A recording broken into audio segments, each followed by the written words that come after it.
Bismillahir Rahmanir Rahim. In the name of Allah, most gracious, most merciful.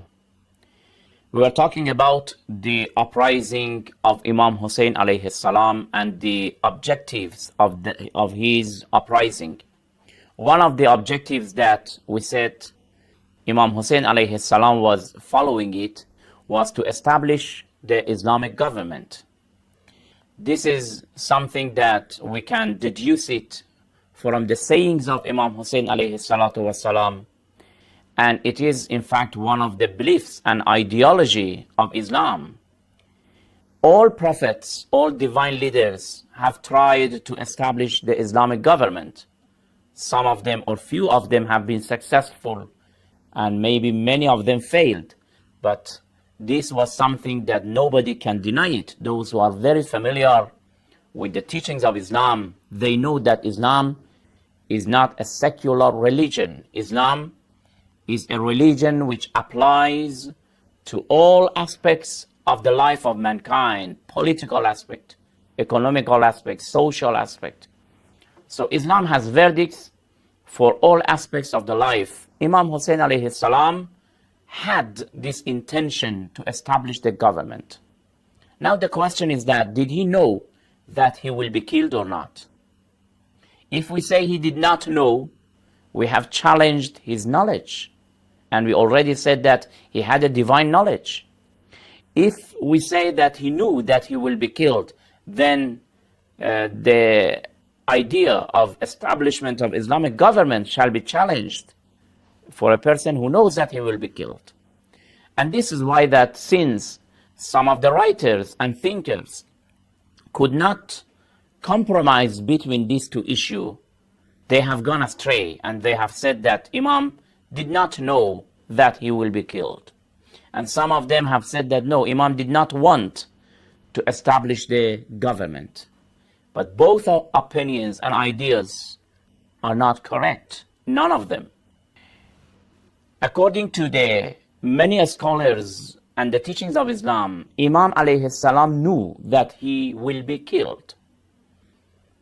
How he was not aware while his grandfather, his father, his brother, all of them predicted and said and talked about his martyrdom.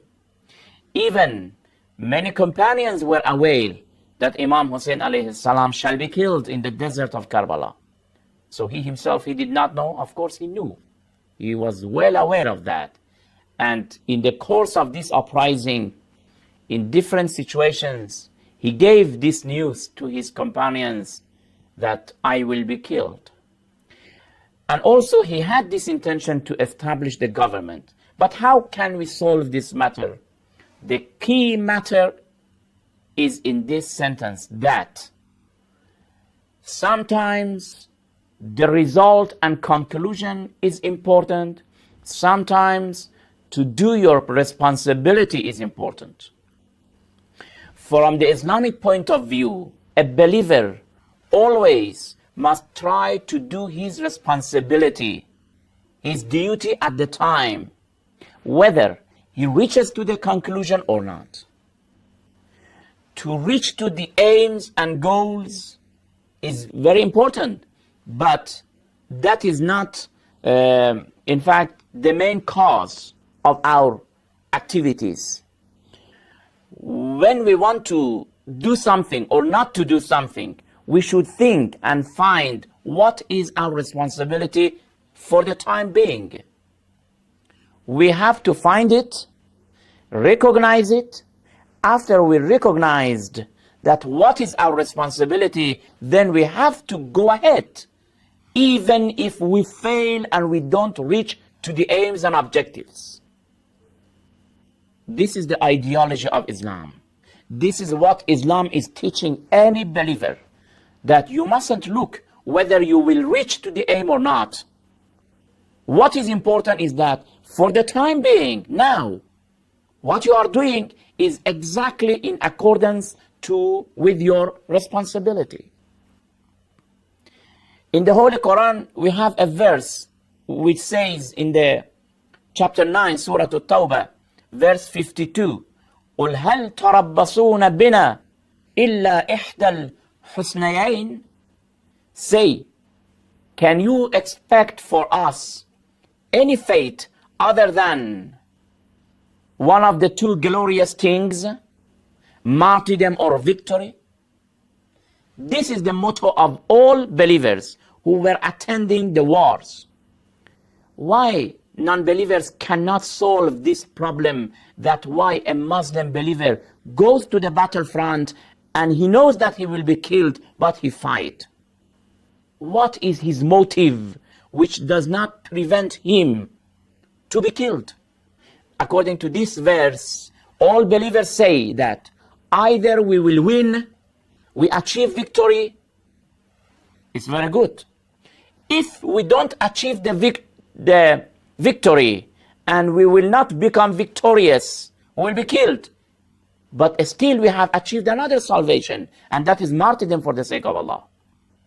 So always, when you are doing your responsibility, you are sure that Allah subhanahu wa ta'ala will reward you. Either you will be killed for the sake of Allah, you have the reward of a martyr, or you will win, then also you will be rewarded. And this is the secret that all Muslim fighters have. But non-Muslim fighters, when they see that they will be killed, they have no motive to go ahead. They escape. And this is why that usually non-believers will defeat and Muslims will win, because the philosophy behind this fighting is different. Imam Hussein alayhi salam found that his responsibility is to stand against Yazid and his ruling.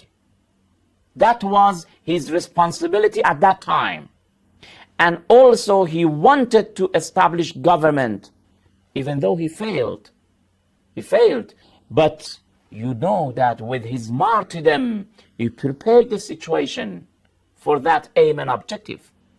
So to solve this problem, yes, Imam Hussein alayhi salam was well aware, but he himself was saying that whether we are killed or we win, we will be rewarded.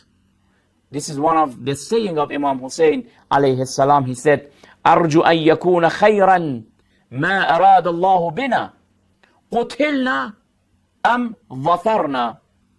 Whether we are killed or we win, Allah subhanahu, this will be a blessings of Allah for us. Even if we are killed in this way, then we will be rewarded because we did our responsibility.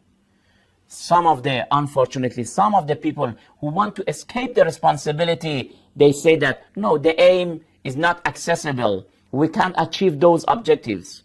Islam wants to take this pretext from the hand of the lazy people, of the people who are escaping from the responsibility, and says that, no, you have to try to do your responsibility. We will continue, inshallah, this topic in other program to talk more about the event of Ashura. Until then, thank you very much. Wassalamu alaikum wa rahmatullahi wa barakatuh.